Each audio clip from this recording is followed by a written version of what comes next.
사법부는 그동안 너무나도 많은 특혜와 권한을 누려왔습니다. 직책이 공무원이에요. 국가 공무원. 내가 하는 업이 판사라는 일의 역할을 하는 거지 국가 공무원입니다. 그런데 국가 공무원이 판사 혹은 또 검사들은 왜 그동안 징계가 제대로 되지 않았을까요? 다른 공무원들은 실제로 무엇인가 실수를 하고 잘못하고 그게 국민에게 피해를 주면 징계 절차라는 게 있어서 파면을 하거나 손해를 보는 그런 일들을 만드는데 유일하게 판사와 검사는 탄핵을 해야 돼요. 탄핵을. 이게 왜 1조 4천억이냐면 서초동 대법원 자리 주변을 매입한다는 거예요. 대한민국에서 가장 비싼 금싸라기 땅을 대법원을 증설하는 데 쓰겠다라는 겁니다. 근데 이게 단순한 게 아니라 이 사람들의 머릿속에 사법부는 절대 건드리면 안 된다는 게 자리 잡고 있는 겁니다. 자기들이 어디로 옮긴다는 생각 자체가 없는 거예요. 정신적이든 물질적인 간에 우리와 관련된 부분에 있어서는 아예 건드릴 생각하지 마. 상권 분립은 입법, 사후, 행정부가 각각의 역할을 하도록 놔두는 거예요. 그러면 지금 재판에 누가 관여를 합니까? 아니 심지어 이재명 대통령이 민주당 대표 시절에 부를 때마다 같이 재판받았어요. 그리고 말도 안 되는 그거 파기환송할 때도 그냥 받아들였잖아요. 왜? 상권 분립이 있기 때문에. 그러면 이제 입법부의 권한이나 대통령의 권한 인정해 줘야 되는 거 아닙니까? 추미애 법사위원장이 사퇴해야 된다. 조의대. 오늘 아침에 대통령실에서 대변인이 그 뜻에 공감한다라고 밝혔습니다. 대통령실이 입장을 밝힌 겁니다. 대통령실에서 조의대 물러나라 얘기한 겁니다. 이건 전면전입니다. 이제는 각오를 새롭게 해야 되겠습니다. 먼저 강유정 대변인 오늘 아침에 발표 내용 준비가 되는 대로 그러면 들어보도록 합시다. 그러면 추미애 법사위원장이 했던 글을 좀 볼까요? 추미애 위원장 조의대 대법원장을 사법 세탁소 역할을 한 자 이렇게 지적했습니다. 표현이 참 대단하지요. 그야말로 내란 세력들한테 번번이 면죄부를 주고 법을 이용해서 그 죄를 세탁해준 사법 세탁소 역할을 하지 않았습니까? 물러나라고 이야기했습니다. 한번 보여주시죠.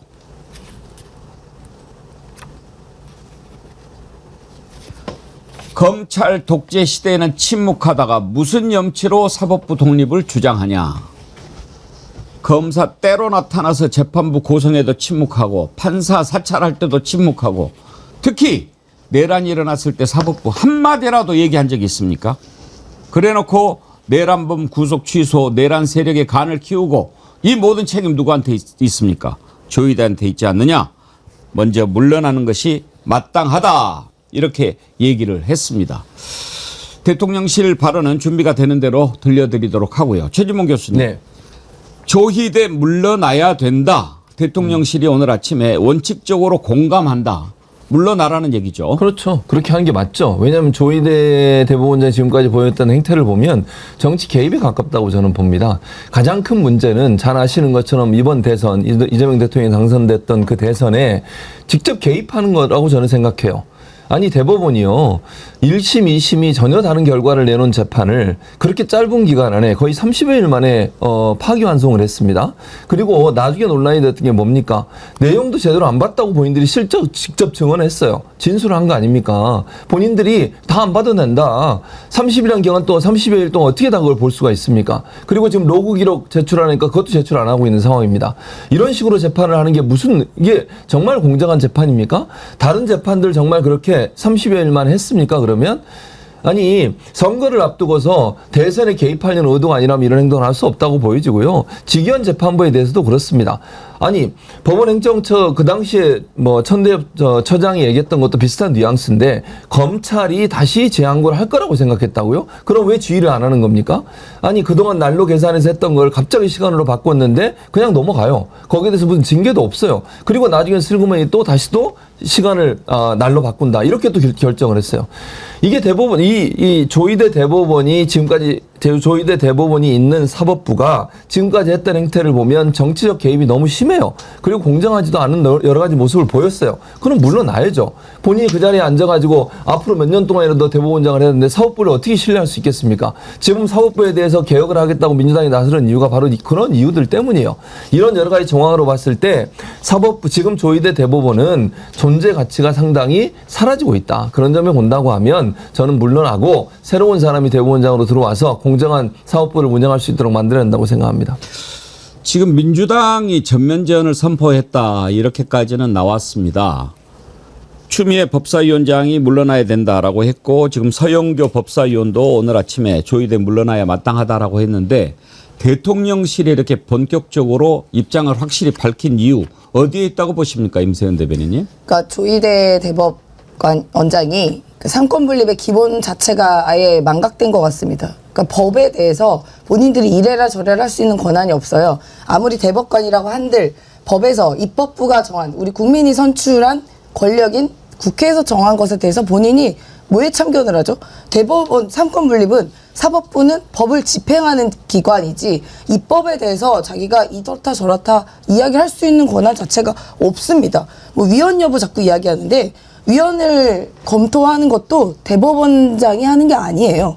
헌법재판소가 하는 겁니다. 그렇다 한들 위헌이라 판단하면 법을 집행하는 사법부, 대법원장이 뭘 할 수 있는데요? 무슨 소리 하는지 모르겠습니다. 그렇게 헌법 중요시했던 자가 그러면 12.3 불법 비상계엄 때 법을 어겼던 윤석열 내란숙의 피해자에 대해서 단 한마디 한 적 있습니까? 입국 탓한 거 아니에요? 그리고 가장 황당한 게 바로 이 부분입니다. 이 대법원장이 그동안 사람들을 벌 주는 것에 익숙하다 보니까 뭔가 오래 있어서 그런 선민의식이 생겼는지 모르겠지만 기가 막힌 게 우리나라는 홍익인간의 인본주의 정신을 바탕에 두고 고조선 8조 헌법 시작했고 그렇게 율령을 발표했다. 8조에 대해서 뭐 이렇게 말도 안 되는 있다 이 얘기는 근데 고조선 8조 헌법 시작으로 계속해서 율령 반포와 법전 편찬 이루어졌다 이렇게 이야기를 했는데 자 홍익인간의 정신이 뭘까요? 널리 사람을 이롭게 한다입니다. 그렇게 홍익인간 뭐 고조선까지 이야기 나오니까 얘기를 드리면요. 그러면 널리 사람을 이롭게 한다는 기본 근본은 우리나라 주권, 국민이 가장 우선이고 국민이 우선 돼야 되는 것이 기본이라고 이야기하는데 아니 언제부터 사법부가 국민을 우선시한 적이 있습니까? 아니 지금 법원에서 그러니까 입법부, 국민의 대리인인 입법부가 만드는 법에 대해서도 이러쿵저러쿵 할 수 있어요. 본인이 고조선 이야기하니까 이야기 드린 겁니다. 그러니까 단군 할아버지가 울고 지나가겠어요. 지금 고조선 8조 이야기하면서 홍익인간 이야기를 하는 게. 그래서 그동안에 있었던 여러 가지 작금의 사태들 때문에 그러니까 민주당은 당연히 이렇게 할 수밖에 없는 겁니다. 조희대가 지금 존재할 수 있는 근거가 없어요. 상권 분립조차 본인이 망각하고 있는 사람에 대해서 뭘 기대할 수가 있습니까? 나홀로님 잘 됐습니다. 조희대는 윤석열의 든든한 뒷배입니다. 조희대가 있는 한 백날 영장 청구해봤자 법원에서 계속 기각되고 이러다가 윤석열 풀려날 겁니다. 직위원을 가만히 놔두는 것도 조희대고 이들은 법 위에 있는 치외법권자들입니까? 당장 끌어내야 합니다.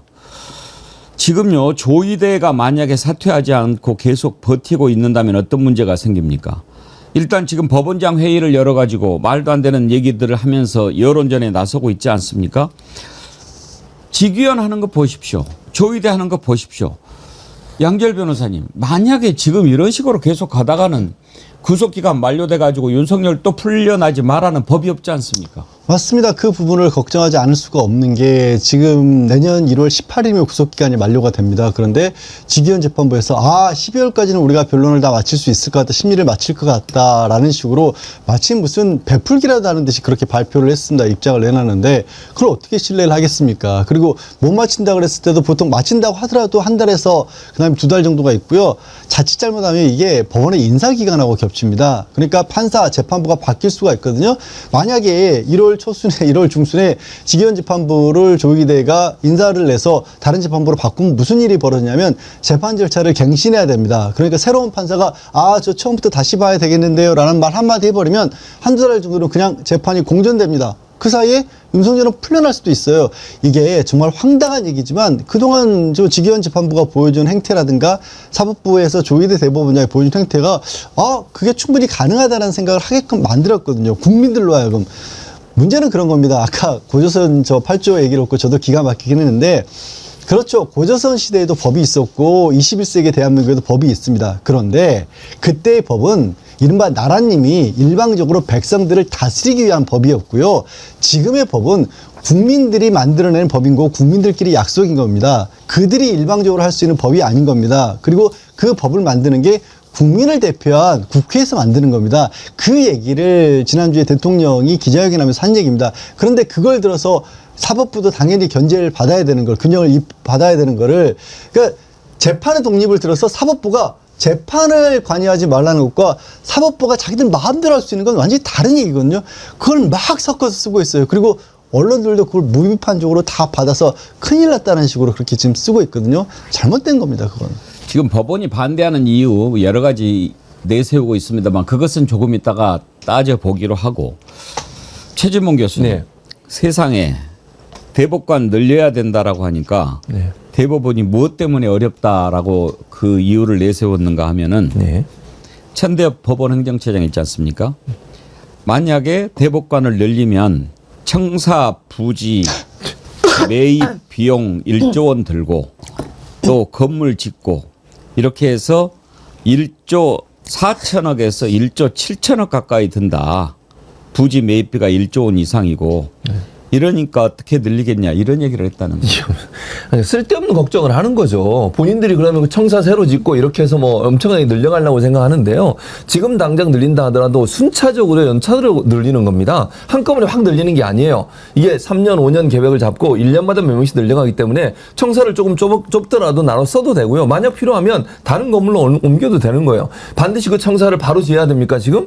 아니 예산을 태워서 순차적으로 뭐 정말 필요하다면 청사를 지으려면 매년 조금씩 예산을 확보해서 부지 선정하고 그리고 나서 공사하도록 준비하고 이렇게 하는 거예요. 이게 하루아침에 무슨 오늘 바로 1조 얼마가 들어간다는 얘기는 말도 안 되는 주장이에요. 자기들이 그 늘리는 걸 반대하고 싶으니까 쓸데없이 말도 안 되는 주장을 하는 건데요. 아까도 말씀드린 것처럼 한꺼번에 늘리는 게 아니고 순차적으로 늘리고 시간이 있기 때문에 충분히 만약에 새로운 건물을 지어야 된다면 예산을 조금씩 태워서 충분히 마련할 수 있는 거예요. 그걸 가지고 지금 문제를 삼으면 말도 안 된다고 생각하고요. 구덩이 무서워서 장 못 담굽니까?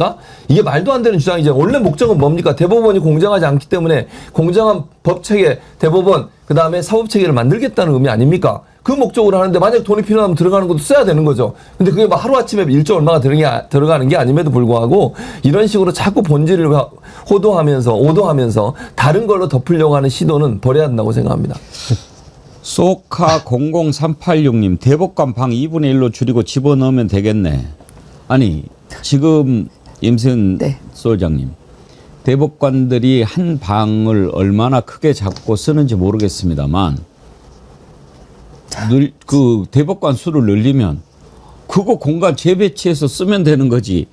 왜 그렇게 이야기를 하니까 그러면 새로 건물 짓고 땅 사고 그렇게 해야 된다고 생각하죠? 저는 이거 국민께 드리는 겁박이에요. 협박이에요. 이렇게 돈 드는데 니들이 할 수 있어? 라고 협박하는 수준이라고 봅니다. 아니 그 대법관이 뭐 한 2천만 명 늘어나나요 혹시? 그게 아니잖아요. 그래봐야 12명, 뭐 20명 그 정도 수준인 거 아니겠습니까? 그런데 무슨 1조 4천억 원이 아니 무슨 돔구장 지어요? 지금 자기들끼리 무슨 축구 경기 할 거예요?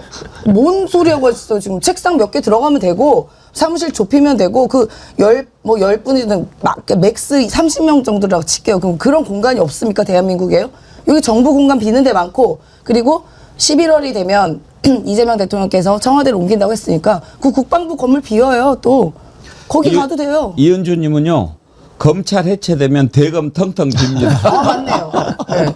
지금 비는 데 많습니다. 대검도 비고요. 방송통신위원회도 비고요. 그리고 지금 제가 말씀드린 그 용산 대통령실도 빕니다. 공간은 없어서가 아니에요. 아니면 뭐 저희 집이라도 빌려드릴게요. 민생역용 사무실 비었습니다. 촛불님은요. 한강 고수부지에서 텐트 치고 해도 된다. 맞습니다. 그러니까 그보다 더한 저는 내 한비대에는 의미가요. 이게 왜 그럼 1조 4천억이냐면 서초동 대법원 자리 주변을 매입한다는 거예요. 대한민국에서 가장 비싼 금싸라기 땅을 대법원을 증설하는 데 쓰겠다라는 겁니다. 근데 이게 단순한 게 아니라 이 사람들의 머릿속에 사법부는 절대 건드리면 안 된다는 게 자리 잡고 있는 겁니다. 자기들이 어디로 옮긴다는 생각 자체가 없는 거예요. 우리는 그게 정신적이든 물질적인 간에 우리와 관련된 부분에 있어서는 아예 건드릴 생각하지 마. 라는 걸 뭐 어거지 부르는 게 아니라 그냥 자연스럽게 당연하다고 생각하는 거예요. 당연하니까 대법원 자리가 여기 있는데 그 주변을 땅을 더 사야 되네? 그거 서초동이건 뭐 강남 송파건 비싸건 말해 우리는 다른 데는 갈 수가 없는 사람들이야 라는 게 박혀 있는 거예요. 지윤님, 그래야 돈이 많이 들어? 그럼 금모으기 운동이라도 해서 늘려줄게. 걱정 마라. 국민들이 한번 물어보세요. 지금 대법관들 그렇지 않아도요. 그 대법원의 대법관이 지금 14명이죠. 네. 근데 혼자서 일을 다 못하잖아요. 근데 거기에 연구관, 재판 연구관으로 있는 판사가 100명이 넘는다고 그러더라고요. 아니 자기들이 수가 부족해서 일을 못하면 늘려달라고 오히려 이야기를 해야 되는 거 아닙니까? 맞습니다. 그리고 이미 양승태 전 대법원장 시절에 상고법원을 설치를 해서 대법원의 일을 좀 덜어달라는 식의 요구를 했었습니다. 그거 관철시키려고 판사들이 로비하고 그랬었어요. 근데 그때 여기서 보이는 꼼수가 있는 거예요. 대법관이라는 자리 자체를 늘려주긴 싫은 거죠. 이게 뭐 올림푸스의 신들처럼 우리 신성한 존재들인데 14명도 지금 많은 것 같은데 그 일은 넘치지만 대법관 자리는 나눠주기 싫어. 그러니까 우리 일 대신해줄 상고법원을 만들어줘. 이게 양승태 전 대법원장의 발상이었거든요. 근데 지금 민주당에서 그렇게까지 막으려 했는데 이 대법관 숫자 자체를 늘리려고 그건 못 받아들이겠어. 그래서 그런 얘기가 나오는 겁니다. 그러니까 똑같이 우리는 자리 못 옮기니까 서초동을 그대로 평수를 넓혀줘. 거기에 더해서 그러니까 이 일을 늘리면 대법관 숫자를 늘리면 이 재판연구관 숫자도 지금 하고 있는 숫자대로 그대로 늘려야 돼. 이게 말이 안 되는 거거든요. 애초에. 이렇게 말도 안 되는 것을 주도하고 있는 자가 바로 대법원장 조희대입니다. 조희대 누굽니까?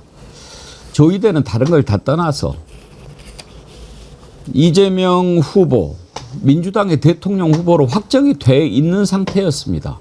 그리고 여론조사에서도 지지율이 1등이었습니다.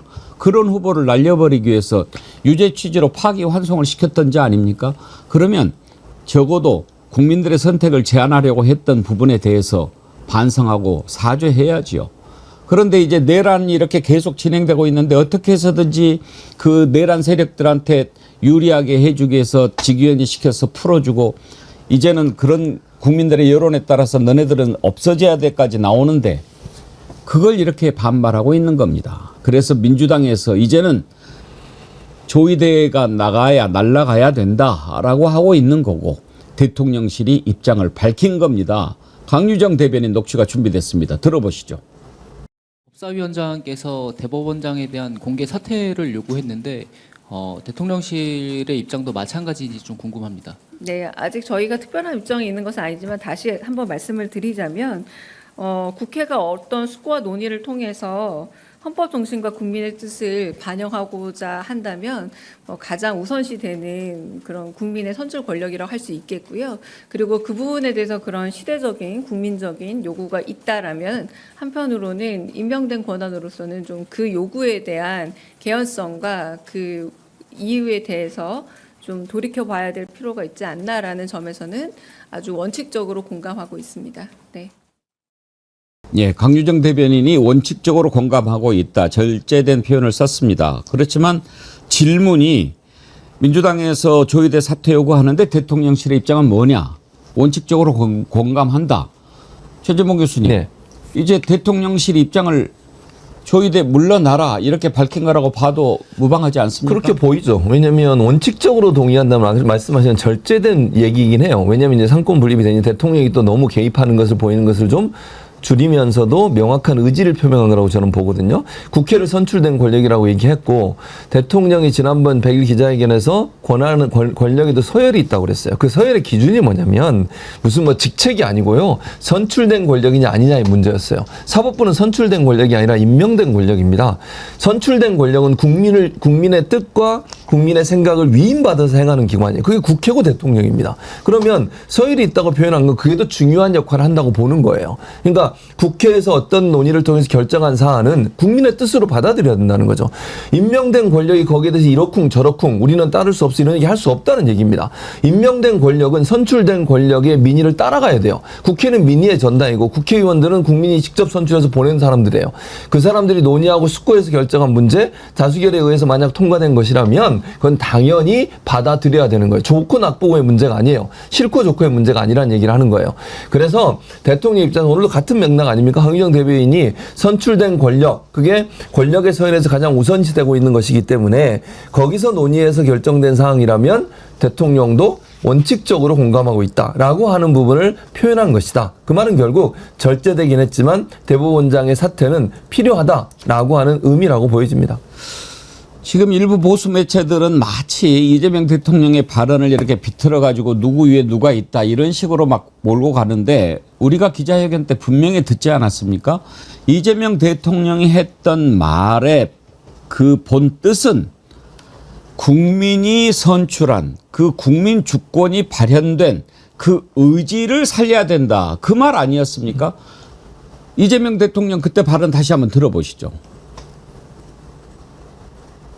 삼권 분립에 대해서 약간의 오해가 있는데요. 삼권 분립이라는 게 지 마음대로 하자는 뜻은 아닙니다. 감시와 견제, 견제와 균형, 이게 삼권 분립의 핵심 가치죠. 사법부 독립이라고 하는 것도 사법부 마음대로 하자는 뜻은 전혀 아닙니다. 행정, 입법, 사법 뭐 가릴 것 없이 국민의 주권 의지에 종속되는 거죠. 대한민국은 민주공화국이잖아요. 국민들의 주권 의지에 반하는 그런 제멋대로 입법이든 제멋대로 행정이든 제멋대로 사법이든 어떤 것도 허용되지 않습니다. 저는 모든 것은 국민의 뜻에 달려있다고 생각해요. 국민의 뜻을 가장 잘 반영하는 것은 국민이 직접 선출한 선출 권력들이죠. 최고 권력은 국민이죠. 국민 주권. 그리고 직접 선출 권력. 간접 선출 권력. 국회는 가장 직접적으로 국민들로부터 주권을 위임받은 것입니다. 국가 시스템을 설계하는 건 입법부의 권한이죠. 사법부는 입법부가 설정한 구조 속에서 헌법과 양심에 따라서 판단하는 거예요. 사법부의 구조는 사법부가 마음대로 정하는 게 아닙니다. 대한민국은 민주공화국인데 대한민국이 사법국가가 되고 있어요. 사법이 모든 걸 결정해요. 정치가 사법에 종속됐어요. 국민의 시각에서 국민이 요구하는 제도, 시스템, 이거는 존중돼야 되는 거죠. 가장 최종적으로 강력하게 존중돼야 될 게 바로 국민의 주권 의지다. 위헌 얘기하던데 그게 뭐 위헌이에요? 입법부를 통한 국민의 주권 의지를 존중해야죠. 내용이 뭐가 될지 저는 모르겠어요. 그래서 입법이든 사법이든 정도에서 벗어나지 않게 하는 것도 제 역할이라고 보기 때문에 국민의 주권 의지가 가장 중요하다. 양절 변호사님, 이재명 대통령도 법률가지 않습니까? 네. 법률가들은 이제 리걸 마인드라고 우리가 표현하죠. 네. 이렇게 법적인 논리에 따라서 딱 그 정리가 돼 있는데 네. 이재명 대통령의 저 논리에 대해서 어떻게 생각하십니까? 저는 저 원래는 당연한 얘기라고 생각을 하고 제가 개인적으로 자주 쓰는 표현은 사법부의 독립이라고 하는 게 국가 권력으로부터 그러니까 과거의 어떤 권위주의 정권이라든가 군사 정권에서의 그런 권력으로부터의 이런 개입을 막고 재판을 독립시키자는 것이지 그게 사법부가 국민으로부터 독립할 수는 없는 것이다라는 표현을 저는 개인적으로 즐겨 씁니다. 예. 그 말 자체에 대해서 누가 동의를 하지 않겠어요. 그런데 이 대통령의 얘기를 듣고 대통령이 원래 얘기했던 부분은 뭐냐면 입법, 사법, 행정이라는 게 각각 주어진 역할이라는 게 있지 않습니까? 그런데 입법부가 헌법 정신에 따라서 법률로 이 국가를 구체적으로 만드는 역할을 맡았으니까 그렇게 만든 다음에 그 안에서 사법부도 재판의 독립을 이루면 된다라는 아주 원론적인 얘기를 하신 거예요. 그랬더니 이걸 가지고 들어서 또 일부 언론에서 그리고 일부 헌법학자들은 들어서 무슨 야 그렇게 따지면 어떻게 대통령이 국민이 직접 대통령을 뽑았는데 헌법재판소에서 왜 대통령을 파면시키냐. 이건 말도 안 되는 법이라고 하는 것을 국민이 대통령이 됐든 일반 평시민이 됐든 아니면 뭐 누가 됐든 따르는 것과 헌법재판소의 재판관이 대통령보다 높은 사람이 있기 때문에 그걸 따르는 건 아니잖아요. 그렇게 교묘하게 막 틀어버리는 겁니다. 그런 어떤 언론이라든가 일부 언론이라든가 일부 법학자들의 주장에 따르면 그러면 교통경찰보다 계급이 높은 경찰은 교통법규 없고도 아무도 그러면 처벌 안 받는 건가요? 그게 아닌 거거든요. 애초에 시스템 구조 자체가 그렇게 나와 있다라는 것이지 그걸 가지고 뭐 이 서열에 따라서 무조건 위에서 시키는 일은 무조건 따라야 된다 그래서 그렇게 하면 입법부의 독재다 이렇게 말하는 게 아니지 않습니까? 그러니까 지금 재판의 독립, 사법부 독립 그 얘기하는데 뭐 이걸 우리가 뭐 판사도 아닌 사람을 막 넣어서 해라 이런 얘기가 아니지 않습니까? 일단 사법부 전체의 틀을 짜는 것, 시스템 이 짜는 것은 법이죠. 그것은 입법부가 만드는 법이고 그 법 안에서 너네는 헌법과 양심에 따라서 재판해라. 그러면 된다. 이거 아닙니까? 맞습니다. 지금 사법부가 착각하는 게 뭐냐면 법원이 법치주의의 도구이지 본인들이 주체가 아닌 거예요. 법원이 통치하는 게 아닙니다. 그냥 그 국민들이 그 대리해 주신 그 국회, 그 입법부가 만든 법을 실행하라고 하는 거지 본인들이 선출된 권력에 무슨 위에서 상위위에서 있다는 게 아니거든요. 대통령도 그 지점을 정확히 말씀을 하신 거고요. 우리나라 헌법 전문에 권력이란 얘기는 딱 한 번 나옵니다. 딱 한 번. 언제? 대한민국 주권은 국민에게 있고 모든 권력은 국민으로부터 나온다. 국민으로부터 나온다. 그게 권력. 그게 국민이 주권주의인 거예요. 대의민주주의가 바로 그것 아니겠습니까? 그래서 우리의 대리인은 입법부가 만든 법을 실행하라고 하는 거고, 그러면 우리나라가 삼권 분리 체제에서 행정부, 입법부, 사법부가 세 개가 있지 않습니까? 유일하게 사법부만 선출된 권력이 아니에요. 그 장은. 행정부의 수장, 대통령, 선출되죠? 우리나라 국민이 선출하지 않습니까? 입법부의 수장, 국회의장. 선출하는 권력입니다. 그것도. 사법부.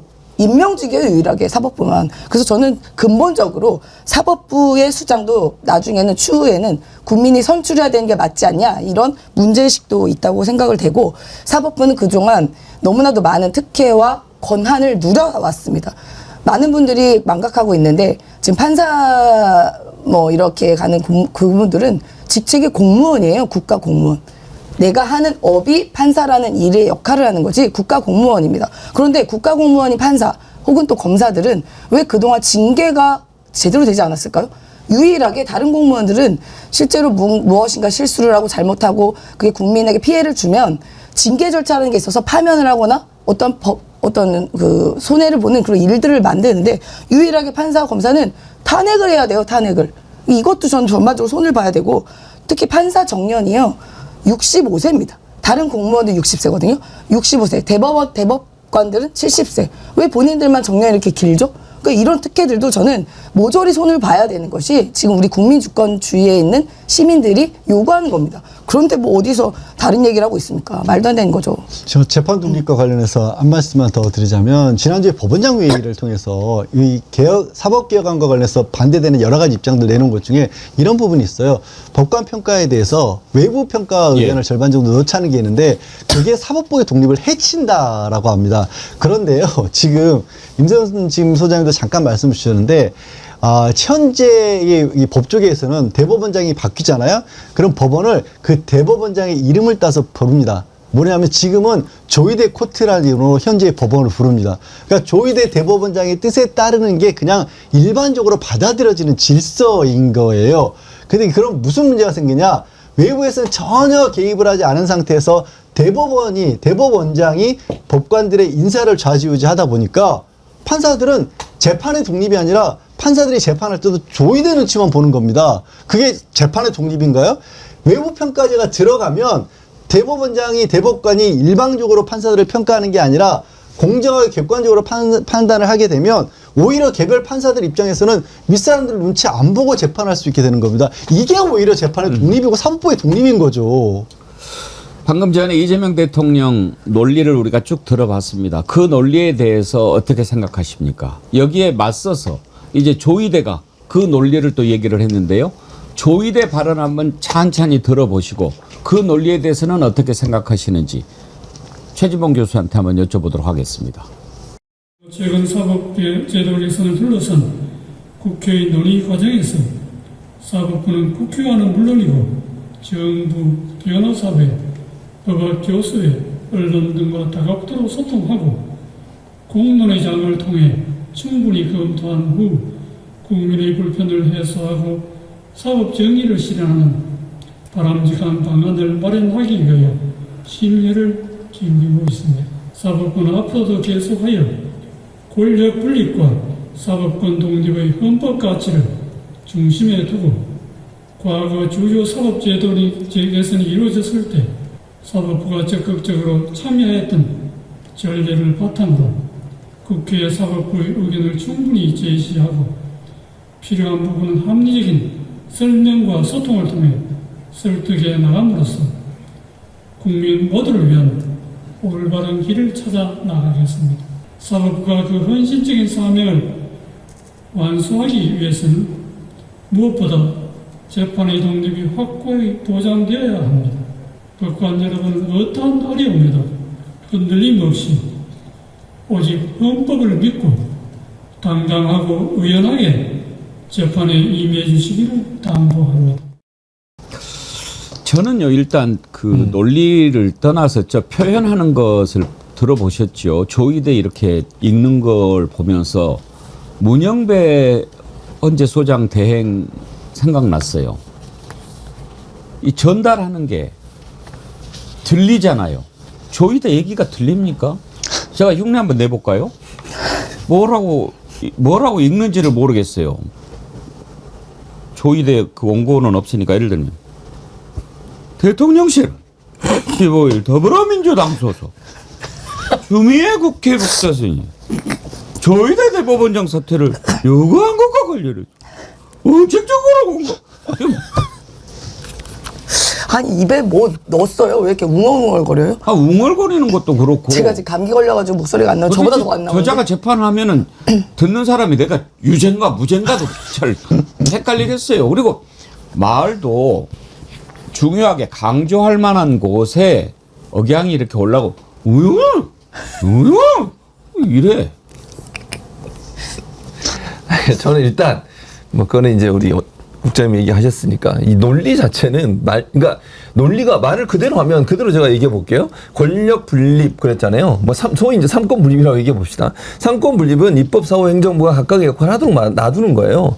그러면 지금 재판에 누가 관여를 합니까? 재판에 판사들이 재판에 뭐 판결을 내리는 누가 압력을 가합니까? 아니 심지어 이재명 대통령이 민주당 대표 시절에 부를 때마다 가서 재판받았어요. 그리고 말도 안 되는 그거 파기환송할 때도 그냥 받아들였잖아요. 그리고 구속 접근인 심사 같지 않습니까? 뭘 방해를 했죠 대체? 자기들 마음대로 했잖아요. 자기들이 원하는 대로 다 했잖아요. 아니 시간을 날을 시간으로 바꾸는 것도 자기들 마음대로 한 거 아닙니까? 근데 뭔 사법부의 권한이나 사법부가 하는 재판에서 개입을 했습니까? 말도 안 되는 재판에도 받아들이고 그래도 수능하고 갔어요 지금까지. 왜? 삼권 분립이 있기 때문에. 그러면 이제 입법부의 권한이나 대통령의 권한도 인정해 줘야 되는 거 아닙니까? 사법부의 모든 헌법 제102조 3항에 보면요. 대법원과 각급 법원의 조직은 법률로 정한다고 그래서 법률로. 사법부가 정하는 게 아니고요. 법을 누가 만듭니까? 입법부가 만드는 거 아니에요? 국회에서 만들면 그대로 따라야 되는 거예요. 특별 내란 재판부도 만들면 그대로 따라야 되는 거예요. 법률로 정하게 돼 있어요. 뭐가 문제인데요? 상권분립 한다면 자기들은 자기들 나름대로 상권분립 누리면서 법관이 마음대로 재판하잖아요. 공정하지 않은 재판이라고 비판하는 재판도 나오잖아요. 그런데 왜 입법부가 하는 권한, 이 헌법이 규정되어 있는 입법부의 권한은 왜 무시하는 거예요? 그게 뭐가 잘못돼? 뭐가 위헌인데? 이 헌법이 돼 있잖아요, 그렇게. 아니 이런 식으로 지금 사법부의 법관들이 모여가지고 한다는 얘기가 이 국회가 하는 게 무슨 위헌적이다는 등 뭐 아니면 위험하다는 등 상권 분립이 뭐 타격을 받을 수 있다는 이런 식의 말을 하는 것은요 기본적으로 헌법에 맞지 않는 행동이에요. 내용도 그렇고요. 헌법이 명확하게 입법은 법률로 정하게 돼 있습니다. 법률을 정하는 게 국회 입장이고 국회가 하는 일이면 국회가 사법부를 견제하는 방안일 수도 있는 거예요. 권력, 견제받지 않은 권력이 있을 수 있습니까? 아까 양재열 변호사 얘기했지만 판사들 무슨 평가하는데 늘 자기들이 해요. 고양이한테 생선 맡긴 건 아닙니까? 아니 외부에서 들어가서 견제하고 아니면 그걸 또 평가하면 안 되는 겁니까 대체? 아니 외부로부터의 견제를 받지 않겠다고 생각하는 저게 얼마나 독재적인 발상이냐고요. 아니 자기들도 사법부의 뭐 자율 또는 뭐 권한을 누리겠다고 하면 그게 제대로 되고 있는지 입법부가 견제도 하고 행정부가 견제도 하고 이러는 거죠. 사법부는 또 행정부를 견제도 하고 자기들은 다 견제하고 있잖아요. 자기들 마음대로 하고 정치가 거의 사법화돼가지고 사법부의 판단에 의해서 정치가 왔다 갔다 해요. 이렇게 하는 게 과연 맞는 겁니까 대체? 견제가 제대로 되고 있는 겁니까? 일방적으로 자기들의 권한만 주장하고 있는 거 아닌지 돌아봐야 된다고 생각합니다. 지금 조의대가 저렇게 그 법원을 뭐 이렇게 움직여 가지고 뭔가 맞서보려고 하지만 법원이든 또 국회든 대통령이든 국민이 아니라고 그러면 아닌 거죠. 지금 국민들이 어떻게 대법원을 바라보고 있습니까? 법원장 회의에서 나온 뭐 나름대로 안이라든지 말도 안 되는 그 주장들이 어느 정도 설득력을 가지고 있는지는 오늘 2부에서 좀 더 자세히 짚어보도록 하겠습니다. 2부에서 변호사 두 분 나오시지 않습니까? 정구승 변호사, 김규현 변호사. 이분들과 좀 깊이 있게 논의해 보기로 하고 오늘은 좀 다뤄야 될 게 많으니까 그 다음으로 좀 넘어가죠. 일단 내란 세력이 아직도 준동하고 있다. 이 상황이 계속되는 한 다른 것은 쳐다볼 필요가 없는 겁니다. 우리가 지난번에 민주당의 정청래 대표와 김병기 원내대표가 이렇게 싸우는 거 어제 이제 김민석 국회의장이 초청해가지고 만찬하면서 좀 풀었던데 그 상황에서 우리 국민들이 분노하고 걱정했던 것은 양보할 게 따로 있지 어떻게 내란 세력들을 정리하는 것에 양보 카드를 낼 수 있느냐 이 부분 아니었습니까? 위자들이 왜 아직도 준동합니까? 왜 우리가 아직도 윤석열을 걱정을 해야 됩니까? 특검이 지금 이렇게 수사를 하고 있는데 그 이유는요. 지금 이 내란 세력들이 자기들이 죽게 돼 있으니까 똘똘 뭉쳐가지고 이게 지금 아직 그 현재 정리해야 될 것들이 많아서 그렇지 직위원회가 했던 것, 조희대가 했던 것 이거 그냥 놔두면 되겠습니까? 일단 1차 이 청소하고 나서 반드시 이 부분도 특검해가지고 밝혀야 됩니다. 어떻게 해가지고 그렇게 속전속결로 이재명을 제거하려고 했는지 직위원회는 어떻게 말도 안 되는 논리로 윤석열을 풀어줬는지 이런 것들 밝혀내야지요. 그런데 지금 일단 드러나 있는 이 세 가지 내란, 김건희, 최혜병 이건 너무나 확실한 팩트니까 일단 이것부터 좀 정리하자 하는 것 아니겠습니까?